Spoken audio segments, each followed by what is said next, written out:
This is In Hindsight, half a century of research discoveries in Canadian history, presented by Dr. Donald B. Smith and produced by the Ontario Historical Society.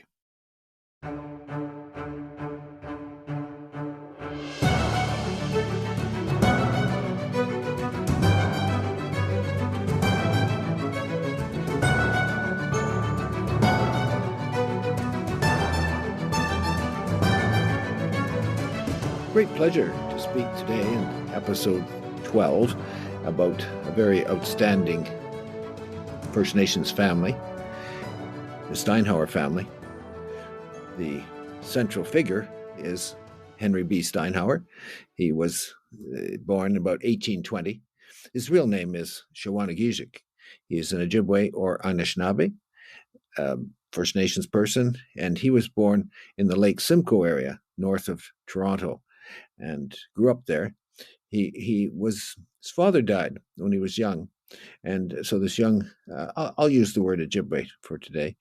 The young Ojibwe boy, he was really about 10 at the time of this, what this occurred. What happened in Ontario in the mid 1820s was there was a huge resurgence, not resurgence, but movement for becoming economically self-sufficient and also adopting to the settler world. And this was marked by First Nations people themselves leading this. A Mississauga, Mississauga they're Ojibwe too. They're Anishinaabe, to use their people's own name for themselves. And they're the Ojibwe or Anishinaabe on the north shore of Lake Ontario. And so they're the ones where this started. And Peter Jones is the central figure. That was episode 5. We talked about this tremendous outreach by Indigenous Methodists to spread the gospel to their people farther north. And it was very attractive, as just to quickly review episode 5, it was so appealing because by learning how to adjust to the settler society, they could retain their lands, whatever remained of them, and they could defend themselves. So there's a real incentive here and a real response.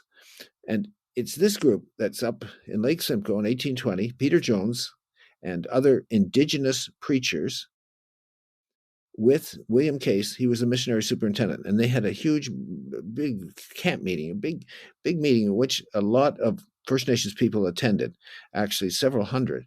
And what the attraction was at first are the hymns. Peter Jones as again in episode 5, he was a First Nations person, and he translated the Methodist hymns and putting them in the context of the culture. In short, they were very appealing because music, very important with the First Nations people, singing and central. And anyways, the First Nations people were attracted to this meeting, this gathering, and included in that number was a mother with her 10-year-old son. She was a widow. She was very affected. The Christian message there were so many similarities. It really was very appealing. And it just seemed so familiar, actually, a lot of differences, mind you, but there was something familiar about it. And then this offer to help was so greatly appreciated because up at this point, the settler colonists were really not doing too much for the First Nations except taking things.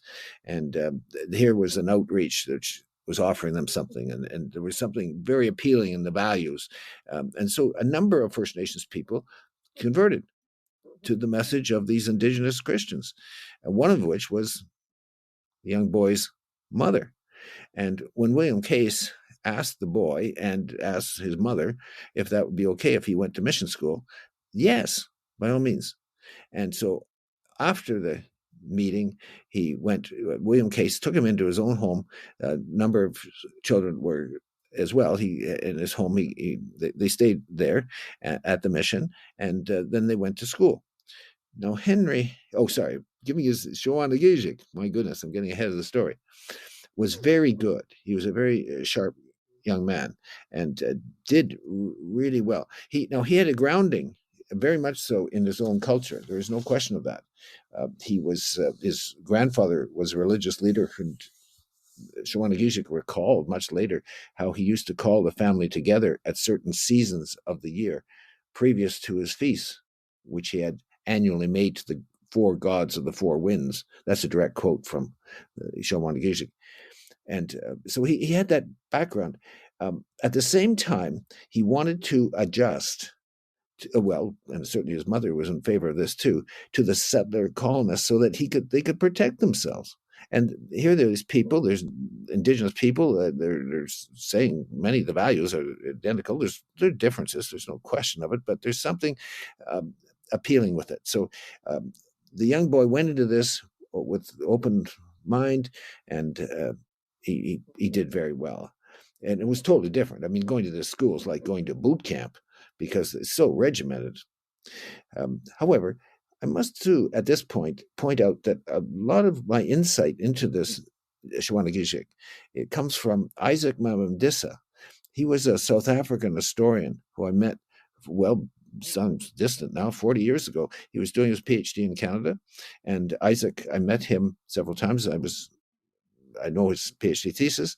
And Isaac really makes a more important contribution because he explains that Shahwahnegezhik is a very interesting historical subject, and I'm quoting directly now, because he was socialized to think and act like a Western Christian gentleman after he had spent his early youth in a traditional Ojibwe culture. That's very nice. I like that because it summarizes it so well. So the young boys at the mission school, and well, they don't. There's no state support. I mean, this is all from church people, donations, and the content is very expensive running these places, even in the context of the 1820s and 30s. So to raise money, what they did was William Case would take young people, and they'd be well escorted and all, on missionary tours. And in 1829, he's only been with them. Henry Shahwahnegezhik's only been in the mission for 1 year, but he's one of those boys that's chosen. There are 4 boys between 8 and 12, and 2 teenage girls. And notice that the Methodists are out for women's education too. It's not just men. There's there's a lot of positive aspects to this. Anyways, they are the 4 boys and 2 teenage girls with William Case, and I think it was some Indigenous Christians as well. They go down to the States and New York City, Washington, D.C., Philadelphia. And what they do is that the young boys, basically, it's to raise money for the missions. And the young boys sing. They sing hymns, and that's very popular to the audiences. One boy has a very, very clear voice, very, very, really outstanding, and that is this young Shahwahnegezhik. And so in Philadelphia, and here's where things get really interesting. In Philadelphia, the Methodist practice was that if you paid for the education of a young Indigenous student, then that young Indigenous student would adopt your name. And Shahwahnegezhik did indeed, the offer was made and accepted that his education would be paid for. This is not just meaning the mission school. This is like farther on, and on that with that condition, his name was changed. Shahwahnegezhik became Steinhauer, Henry. Well, Henry B. Steinhauer is his full name. That now is the name which I'll refer to him as, and he would be about around 10 years old at the time. And what is so precious about this is, in Philadelphia, there's a very famous portrait artist, and his name was John Nagel, really celebrated, and he did a portrait of Shahwahnegezhik, and it's the last time you'll see Shahwahnegezhik written, because after that is Henry B. Steinhauer. So we have the portrait.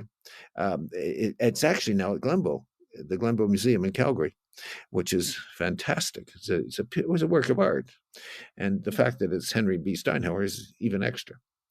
Now, Shahwahnegezhik adopted to the new environment the complete antithesis of his Ojibwe or Anishinaabe upbringing. And here's the routine. A trumpet, this is the mission now, a trumpet sounded at 5 a.m. on a winter morning and 4 o'clock in the summer. At 6:30 in the summer and 7:30 in the winter, The children proceeded through their tightly organized routine of meals at specific hours, religious and academic training, and daily physical labor. And then at 9 p.m., the horn sounds again as a signal to prepare for rest. What a routine, my gosh. Well, Shahwahnegezhik, now Henry B. Steinhauer, adjusts to that, and he's good. Well, they want to send him on. He's not going to stop this. The mission school is pretty elementary stuff, and this boy's ready for something more. So he's sent off to the seminary, a Methodist, well, let's call it the high school. That's really what it was, outside of Syracuse, New York. And he studies there, gets good training in reading, writing, arithmetic, and grammar. But also the Methodists are very strong in practical education. He's given background in gardening, carpentry, and construction. So these are very. This training is for all rounders. Shahwahnegezhik, or Henry B. Steinhauer, he was an excellent student. Now, why are the Methodists? Why is William Case? He's staying at William Case's house, he and his wife. Why is he so keen on this? Well, William Case he's very concerned about the First Nations. They're as episode 5, we talked about it. It was a bad time being hit by aggressive intrusions into their lands by settlers, and really the seizure of the resources and the diminishing of the trapping possibilities, the cutting down of the forests, and then disease wreaked havoc in their ranks. They were really, really in bad shape. Case was affected by that. He was concerned. He wanted to do something. He stood up and did something. Now, Case, he's got this talented boy. He's a promising boy. And what they want to do is, the goal is, they want to, well, I mean, honestly, they have self-interest, certainly. They want translators, teachers of schools, interpreters, and ministers. They want to build on this Indigenous church and make it stronger. Well, Henry he was good. When he comes back to Canada, he goes to the Methodist College, which had just been established in Canada, the equivalent of the school he was in the United States at. And at this school actually later becomes Victoria College, which is now one of the colleges at the University of Toronto. Well, he attended the Methodist College in Canada, and actually in Cobourg, Ontario, and he received instruction in Greek and Latin, as well as the regular subjects. He was obviously headed for glory. Back in southern Ontario, the education proceeds, and the gentleman took particular interest in him. A young minister, his name was Egerton Ryerson. He later became the founder of the public school education in Ontario. And Egerton Ryerson took special interest in Henry Steinhauer's college work. Well, Henry Steinhauer and his wife, Jessie, they never forgot this. They named one of their sons Egerton Ryerson Steinhauer. After his college training, so rare for an Indigenous person at that time, Henry worked, as William Case had hoped, as a teacher, translator, and interpreter. Then in his mid-30s, he became an ordained Methodist minister and was selected for missionary outreach. In fact, he was selected to go to the Northwest, or to use the current term, to Alberta. That was a section of the Northwest that he was dispatched to. So he's ordained. He did prior work in mission stations with his emeritus. His wife, Jessie, was a Woods Cree from Norway House, and he was in Norway House and several other mission stations in northern Manitoba. But then his big job was to start this mission in what is now Alberta at a place called Whitefish Lake, and it was a good location. He was pleased with it. The mission that was chosen, the site, was close to the northern border of the prairie, and there still were buffalo, so they could go out onto the prairie.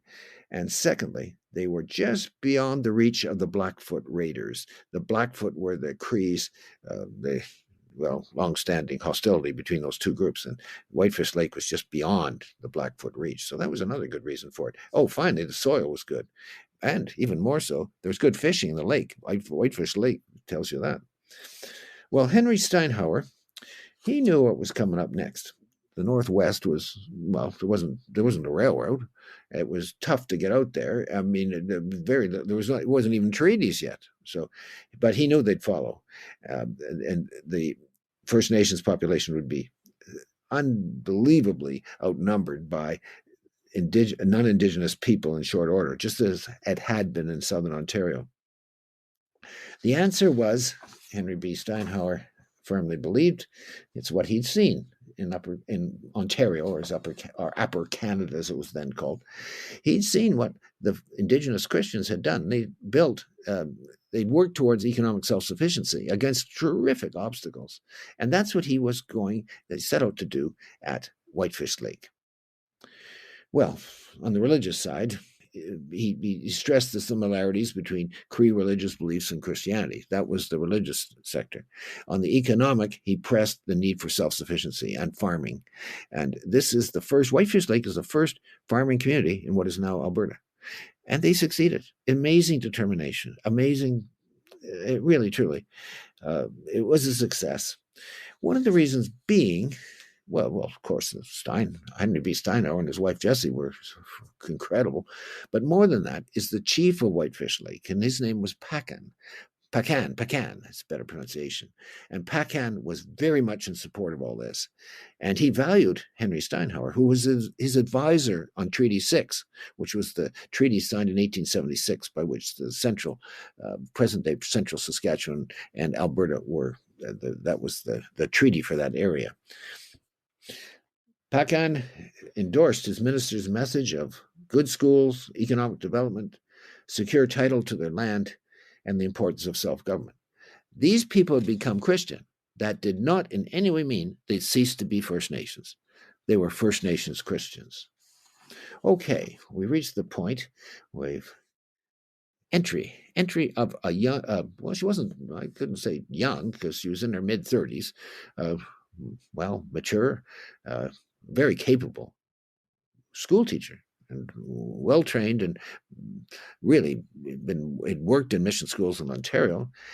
And she selected to come out west to help at Whitefish Lake.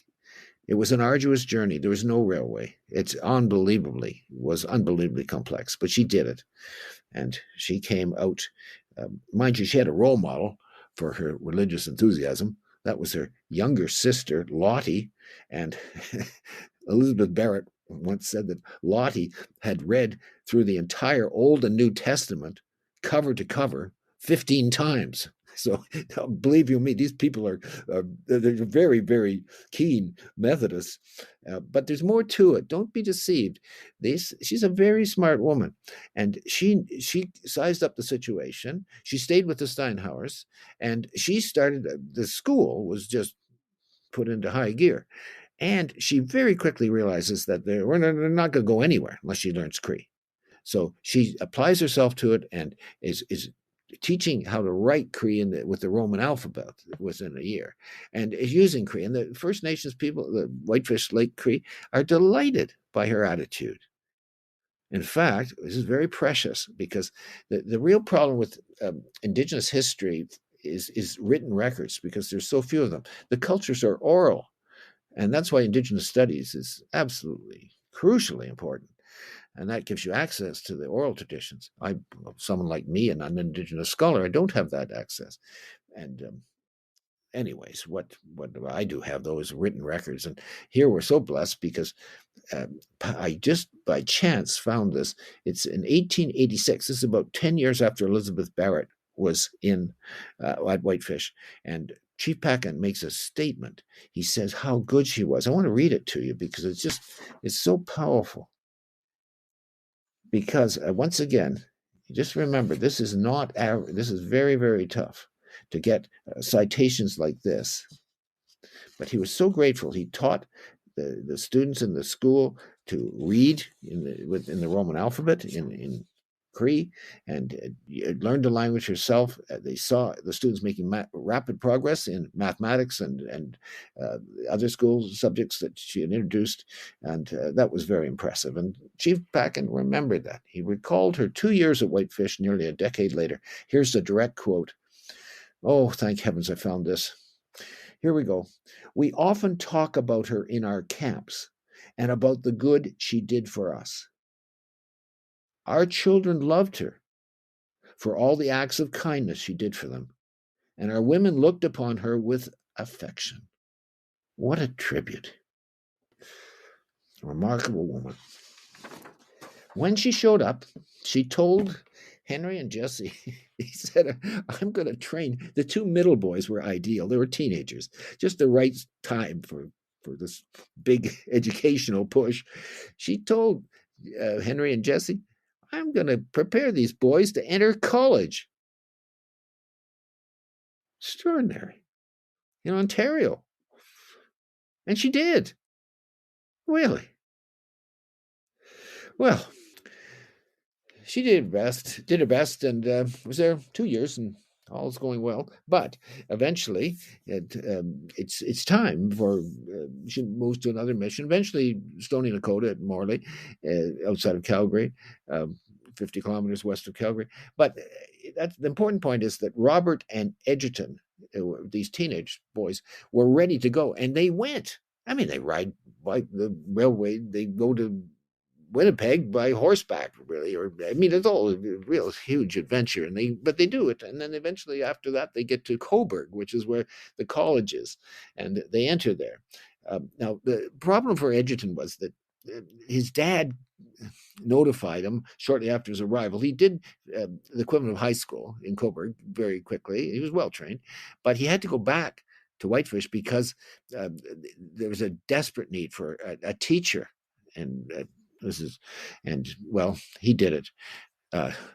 So that was too bad. But Robert was able to stay, and Robert stayed. He did extremely well at college. He entered in 1883. That's like university level, and he was excellent, very popular as a football player, a runner, a gifted singer with a deep bass voice, and he was so popular amongst the students. He was elected class president at the end of his third year. Now, this is really mind-boggling.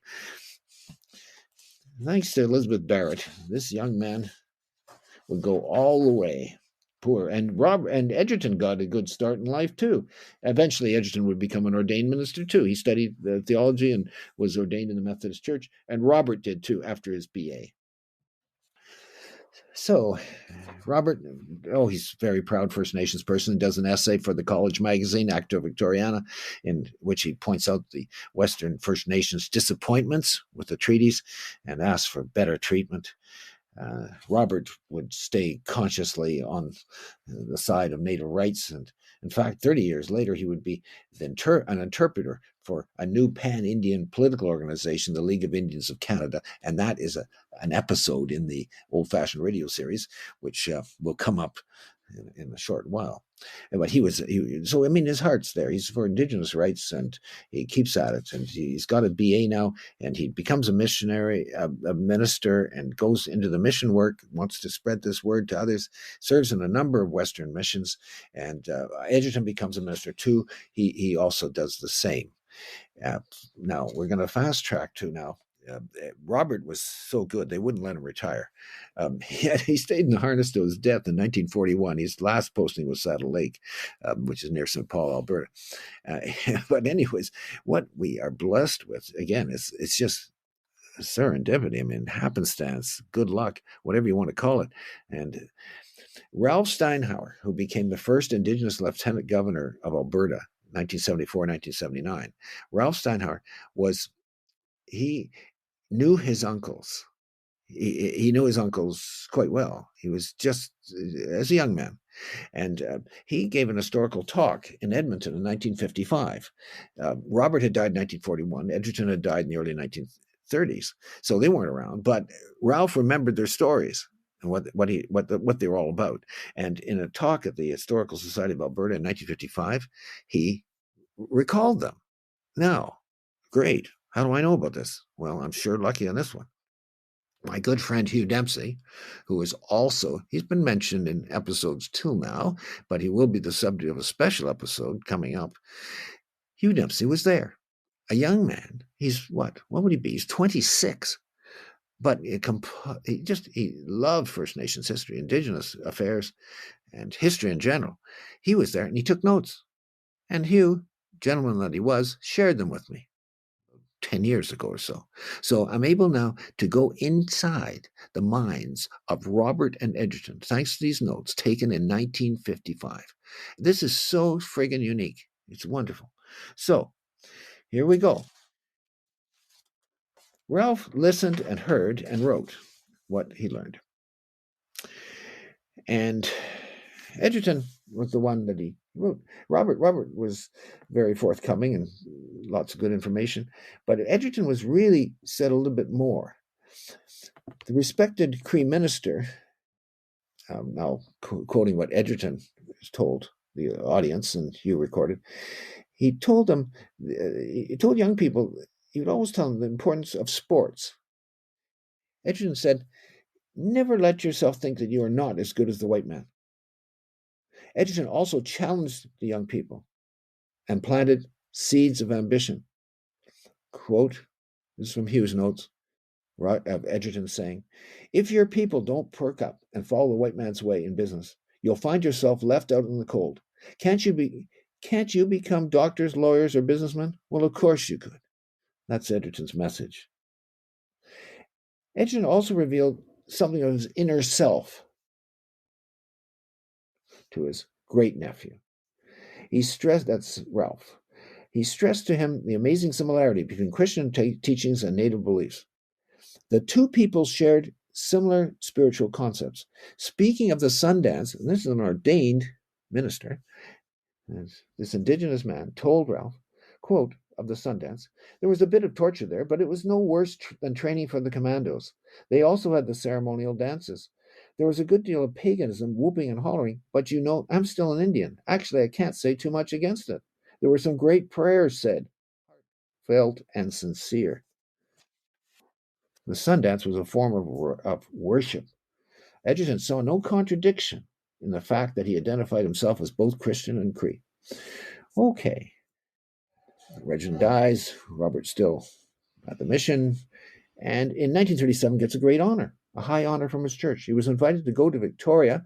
Now, Victoria is located at the University of Toronto. It's a federated college, and there's the theology school there, Emmanuel College. He's invited to come, and in 1937, the college's 100th anniversary, they wanted to give him a Doctor of Divinity. He's the first First Nations person that in my knowledge, that obtained a Doctor of Divinity. He was given it on April 1937 from his alma mater, now affiliated with the University of Toronto and relocated from Cobourg to Toronto. He became the first Native person in Canada to receive an honorary Doctor of Divinity. Both Robert and Edgerton, Ryerson, Steinhauer, saw education as the key to freedom for the First Nations. Instrumental in their success was the vital contribution a non-Indigenous Ontario mission teacher made in their lives. The hillside cemetery overlooking the historic McDougall Memorial Church on the Stoney Nakoda territory west of Calgary contains a large gray headstone. Its inscription reads, quote, "Sacred to the memory of Elizabeth A. Barrett, for many years Indian mission teacher, died at Morley, Alberta, February 8, 1888. Upon arriving at Whitefish Lake in 1875, Elizabeth had promised Henry and Jesse that he would train both Robert and Edgerton." And this is a direct quote. It's in a mission document of the time. It's recorded that she said that she would train them so that they could enter any high school or college in Canada. The devoted Methodist mission teacher fulfilled her promise. Thank you.